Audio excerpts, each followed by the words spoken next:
देखिए अब आप लोगों को सीखना क्या है एरे में। तो एरे का जो सिलेबस होता है वो ओ लेवल में इतनी बातें आपको पता होनी चाहिए।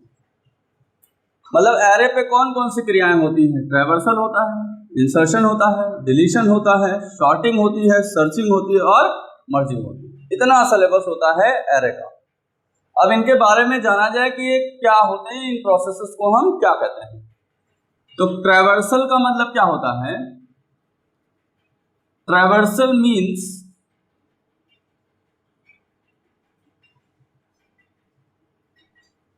To explore each element of the array.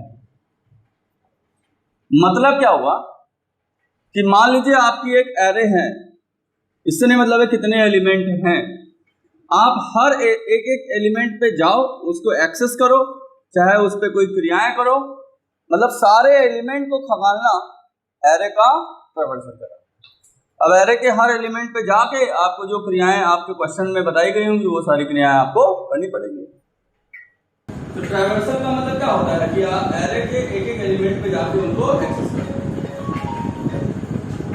ठीक, अब इंसर्शन की बात आई। इंसर्शन मतलब क्या होता है? To add new element in an existing array. मान लीजिए मैंने एरे में वैल्यू डाली 1 2 4 5 6 7 ऐसे डाल दी, तब याद आया हम तो 3 भरे ही नहीं। तो एरे बनाने के बाद, भरते समय की बात नहीं कर रहा हूं, भर लिया मैंने, कंप्लीट कर लिया मैंने, अब उसको भरने के बाद हमें याद आया कि हम कोई वैल्यू मिस कर गए हैं, तो उसके बाद में कुछ डालना क्या कहलाता है? एरे में इंसर्ट करना कहलाता है। फिर एरे का डिलीशन होगा। डिलीशन मतलब क्या होगा? To remove any existing element from the array. आपसे कहा गया इंडेक्स नंबर 3 पे जो वैल्यू है उसको आप डिलीट मार दीजिए। तो जब एरे के किसी एलिमेंट को डिलीट मारने की बात होगी तो उस प्रक्रिया को हम क्या बोलते हैं? डिलीशन करना। सॉर्टिंग का मतलब क्या हुआ? एरे के डेटा को जब आप अरेंज कर रहे होंगे, चाहे आप असेंडिंग ऑर्डर में चाहे आप डिसेंडिंग ऑर्डर में, तो एरे को अरेंज करना असेंडिंग या डिसेंडिंग ऑर्डर में, ये एरे की क्या कहलाती है? सॉर्टिंग कहलाती है। सर्चिंग का मतलब क्या हुआ? एरे में किसी एलिमेंट को फाइंड करना होगा कि वो एलिमेंट आया है कि नहीं आया है तो किस पोजीशन पे आया है। तो एरे के एलिमेंट को फाइंड आउट करने की प्रोसेस को हम सर्चिंग कहते हैं। To find out the requested element in array. ठीक, और मर्जिंग करने का मतलब क्या हुआ? 2 एरे है मान लो, और इन दोनों को ज्वाइन करके तीसरे में ले आओ।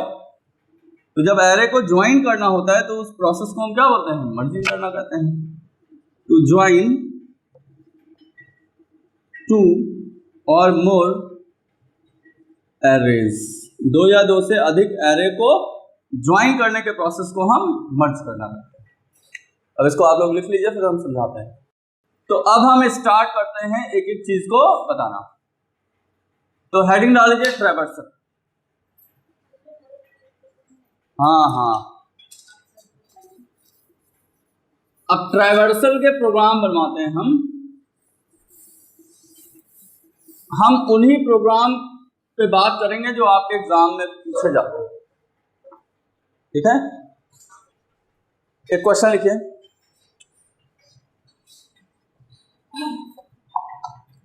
ये सारे इंपॉर्टेंट प्रोग्राम हम आपको बता रहे हैं।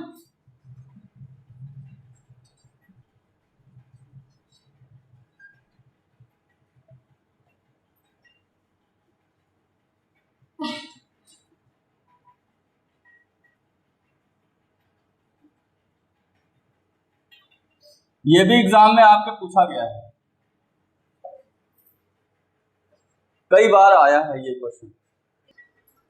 इसमें क्या करना है ना कि आपको 10 एलिमेंट एरे में डालने हैं और उनको उल्टा प्रिंट करना है। मतलब इस सीक्वेंस से अगर आप इनपुट किए हो तो ऐसे प्रिंट करो। और वो भी कल के प्रोग्राम में हमने कहा था एरे में 10 वैल्यू इनिशियलाइज करो। तो इनिशियलाइज में क्या था, आप प्रोग्राम में ही वैल्यू बता दिए थे, वहां स्कैनफ आपने नहीं लगाया था, एंटर आपने नहीं किया था। लेकिन आज आपसे कहा गया है कि आप उसमें एंटर करिए। तो देखिए इसका प्रोग्राम कैसे बनेगा। इंक्लूड करा हमने stdio.h, इंक्लूड किया हमने conio.h और लगाया हमने void main। जरा समझ लीजिए फिर लिखे। हमने क्या किया, एक एरे ले ली और कितने साइज का ले लें हम, 10 साइज का ले लें। अच्छा एरे में वैल्यू डालनी हो निकालनी हो तो बेनिफिट करता है लूप, तो एक आई ले लिया लूप चलाने के लिए। सबसे पहले चलिए एक हेडिंग बनाते हैं हमने प्रिंटफ करके कहा एंटर करो 10 एलिमेंट्स फॉर एरे। ये हेडिंग बन के आएगी। अब एरे में वैल्यू डालनी हो या निकालनी हो लूप का यूज करिए। कहाँ एक एक इंडेक्स को आप चेंज करके खुद लिखोगे, लूप से अपने आप चेंज होता रहेगा।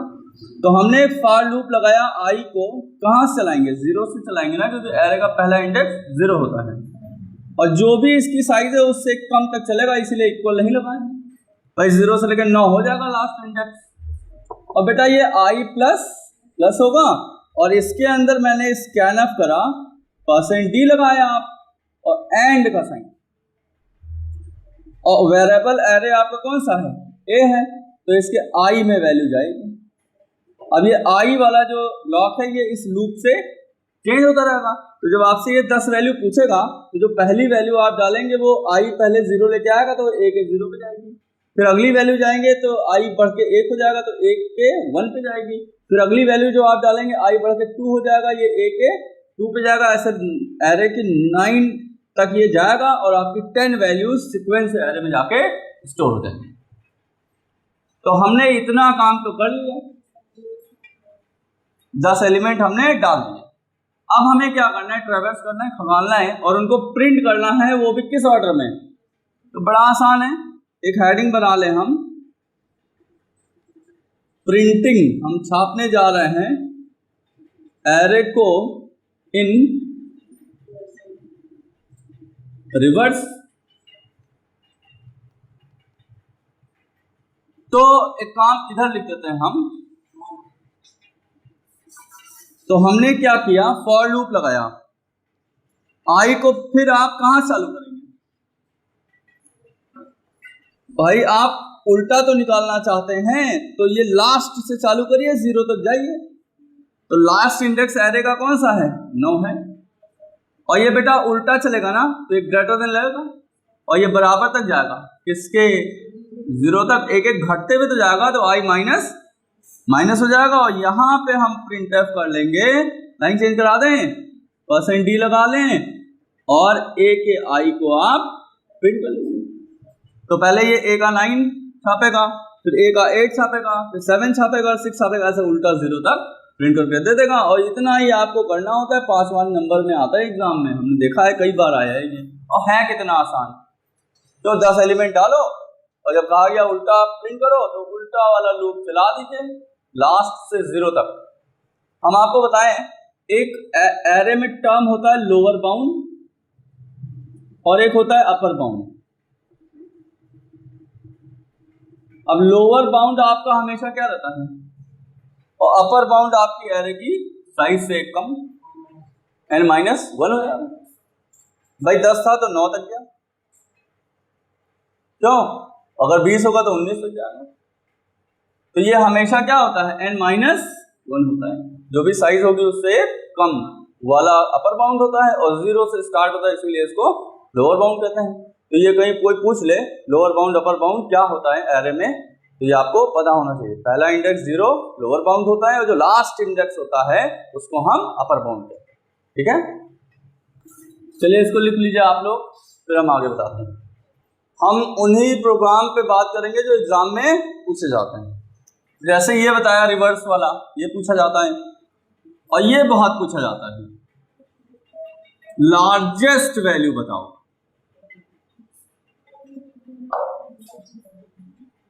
मतलब एरे की 10 वैल्यू है तो उन 10 में सबसे बड़ी वैल्यू कौन सी है ये बता करो। तो इतना प्रोग्राम तो आपका सेम रहेगा ही रहेगा।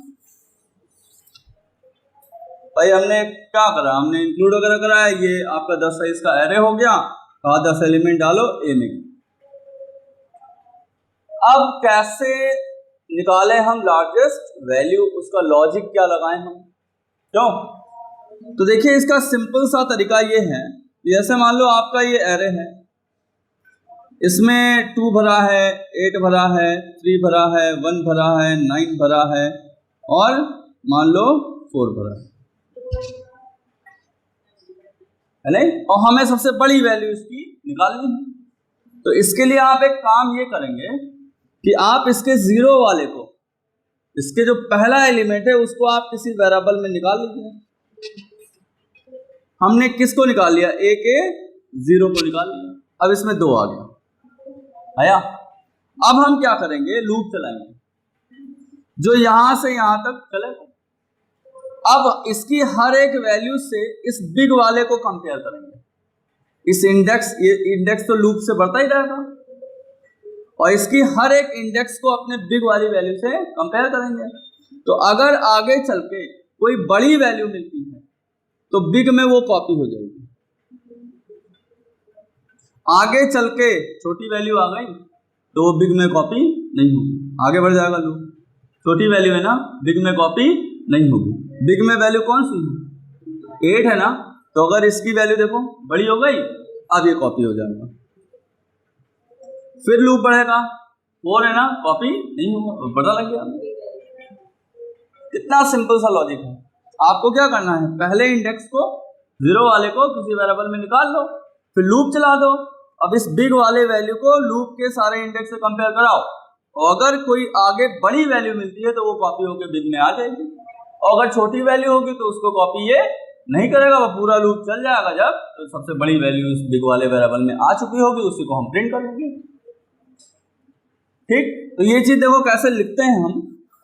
हमने क्या करा, एक बिग नाम का वेरिएबल ले लिया और उस बिग वाले में हमने क्या किया, ए के 0 वाले को निकाल दिया। अब फॉर लूप चला दिया मैंने, आई को 0 से चलाया, आई लेस देन 10 ही तो चलाओगे लास्ट तक, आई प्लस प्लस, और इसमें हमने कहा यदि बिग में जो वैल्यू है वो छोटी हो गई तभी तो अगली वाली बड़ी है, जब बिग छोटा होगा तभी तो अगला बड़ा होगा। किससे बेटा, ए के आई से। अब ये आई लूप एक एक करके चेंज होता रहेगा, इंडेक्स को बढ़ाता रहेगा, बिग वाले को कंपेयर करेगा। जैसे ही कोई आई की वैल्यू बड़ी मिलेगी तभी तो ये छोटा होगा, तो वो आई की वैल्यू कॉपी होके बिग में आ जाएगी, तो काम खत्म। अब ये लूप चलेगा है नहीं, एक एक एलिमेंट को कंपेयर करेगा। जैसे कोई बड़ा एलिमेंट आएगा तो वो बड़ी वाली वैल्यू बिग में कॉपी हो जाएगी, और कोई छोटा एलिमेंट आएगा अगर तो वो लेस देन थोड़े होगा तो वो कॉपी नहीं होगा, आगे बढ़ जाएगा लूप। और फिर हम क्या करेंगे, लूप के बाहर यहाँ पे आए, हमने कहा लार्जेस्ट इक्वल %d और कॉमा उस बिग को आप प्रिंट कर लीजिए, इसको बिग को, और फिर ये लगाया हमने गेट ch, और ये मेन का ब्रेस, क्योंकि बिग वैल्यू कोई भी निकल के आई होगी तो इसी में आई होगी लास्ट तक, और इसी को आप प्रिंट कर लेंगे, सबसे बड़ी वैल्यू आपको दिखा देगा। तो ये 2 लाइन का लॉजिक है, यही तो सीखना है आपको। ये सब तो आप जानते ही हैं, ये सब वैल्यू निकालने वाले लूप तो जानते ही हैं। बस आप इतना ध्यान रखिएगा कि हमें 0 वाले इंडेक्स को बिग में कॉपी कर लेना है, और फिर लूप चला के इस बिग वाले को लेस देन ए का आई, तो अगर जैसे ही बड़ी वैल्यू मिलती है वो कॉपी होकर बिग में आ जाएगी, और ये लूप में फंसा ही है। पूरी बार लूप चलेगा, सबको कंपेयर करेगा, सबसे लार्जेस्ट वाली इसमें रख लेगा, लूप खत्म हुआ, बाहर आके प्रिंट कर देगा। अगर कहा जाए स्मॉलेस्ट वैल्यू बताओ तो क्या करोगे? तो एक वेरिएबल बिग की जगह स्मॉल ले लेना, ये स्मॉल में कॉपी हो जाएगा, और ये लेस देन की जगह क्या लगा देंगे? ग्रेटर देन लगा देंगे, स्मॉल में कॉपी करके उसको प्रिंट कर देंगे, उल्टा काम करेंगे। नहीं तो इसको आप लोग खुद बनाइएगा, बिग वाला हम बता दें, स्मॉल वाला खुद बनाइएगा आप लोग, ठीक है?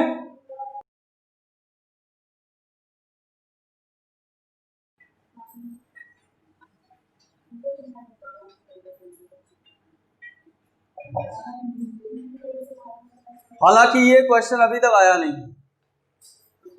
लेकिन हमें लग रहा है पूछा जा सकता है। इसमें क्या करना है आपको? 10 क्या, बार बार हम 10 पे ना बात करें, हम किसकी बात कर लें? अब मान लो n एलिमेंट, और उस n एलिमेंट के एरे के सारे एलिमेंट को आप आपस में जोड़ देंगे और उनका सम बताएंगे कि ये सारी वैल्यू को जोड़ेंगे तो इतना आएगा। तो यहां पे कुछ चीजें आपकी बढ़ेंगी, एक्स्ट्रा हो जाएंगी। पहले तो आपका एक एरे हो जाएगा जो, अब आपको इसकी साइज पहले से पता तो है नहीं, n है, तो एक काम करो, इसका बड़ा साइज का एरे ले लो। अब 10 वर्ष ना लो, क्योंकि हो सकता है कोई 20 डाल दें, 30 डाल दें, ये इनफ है। 100 से कमी कोई गेस करेंगे कि डालेगा, आपको लगता है कोई 100 के ऊपर डाल दे, 1000 ले लो। और फिर एक एरे की साइज की बात आएगी, अब n हो जाएगा।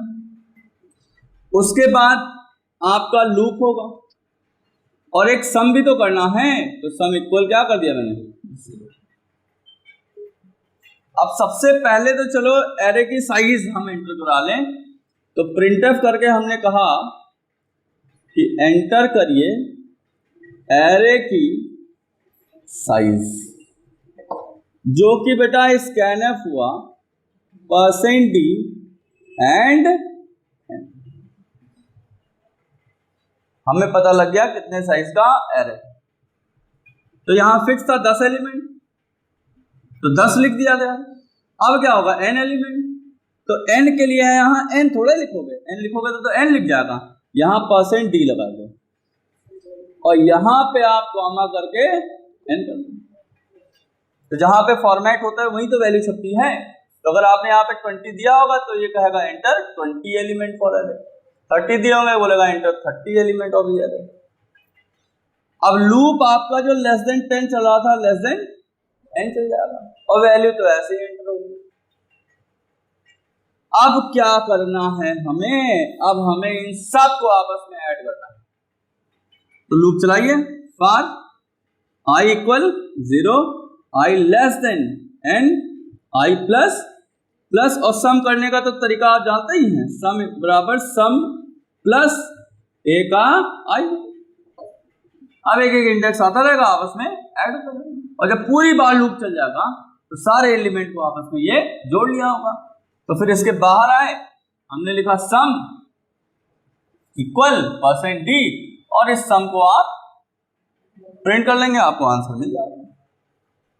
तो इसमें थोड़ा सा नया एक चीज मैंने बढ़ाई कि पहले से डिटरमाइन ना हो कि कितने साइज का एरे है, यूजर के ऊपर हो, तो वो n साइज वाला मामला मैंने बताया है। तो इसके लिए आप एक एरे कोई बड़े साइज का ले लीजिए, है नहीं, और n ले लीजिए, और फिर जब आप एरे की साइज n में एंटर करा दीजिए तो इससे बोलिए %d एलिमेंट डालो, और %d की जगह पे n को प्रिंट कर लीजिए, तो ये हेडिंग भी बना देगा, इतने एलिमेंट डालो, और जो लूप चलेगा आपका वो लेस देन n हो जाएगा, वैल्यू आपकी उसी तरीके से जाएगी।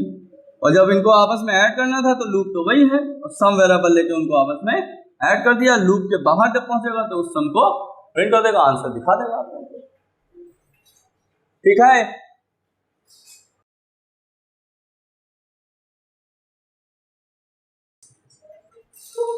देखिए इसमें क्या करना है आपको n एलिमेंट डालने हैं, और उस एलिमेंट के मतलब उस एरे के सारे एलिमेंट का निकाल के पहाड़ा बनाना है। तो n वाली बात है ना, तो लार्ज साइज का एरे ले लिया हमने, n साइज भी ले ली हमने, लूप तो ये चलेगा। अच्छा, इसमें एक लूप और चलेगा जो पहाड़ा बनाता है ना, 1 से 10 तक मल्टीप्लाई करता है। एरे की साइज डला दी हमने, फिर कहा इतने एलिमेंट डालो, इनपुट होगी। अब हमें करना क्या होगा, एरे के एक एक इंडेक्स को निकालें, तो निकालने वाला लूप यही रहेगा। अब इसके अंदर एक नेस्टेड लूप चलेगा जो पहाड़ा बनाएगा, और उस पहाड़े वाले का लूप आप जानते हो वो हमेशा 1 से 10 तक जाता है। तो किसी भी नंबर का टेबल बनाने के लिए उस नंबर को हमें 1 से 10 तक मल्टीप्लाई करना होगा। अब आप एक काम करें, आप printf लगाएं और %d लगा दीजिए, और सट नहीं जाए अगली वैल्यू /t लगा दीजिए, और आपकी वैल्यू बेटा आप कहाँ पे रहती है, a के i में ही तो रहती है, और उसको आप मल्टीप्लाई किससे कर दीजिए, लूप से कर दीजिए जो टेबल बनाने वाला है। और जब ये एक नंबर निकाल के उसको 1 से 10 तक मल्टीप्लाई करके टेबल बना के प्रिंट कर देगा, तो जब ये अगला नंबर लेने जाएगा उससे पहले ये लाइन को चेंज कर ले, जिससे कि अलग अलग टेबल अलग अलग लाइन से दिखे। ये आपका लूप बंद हो गया, और ये गेट ch करके ये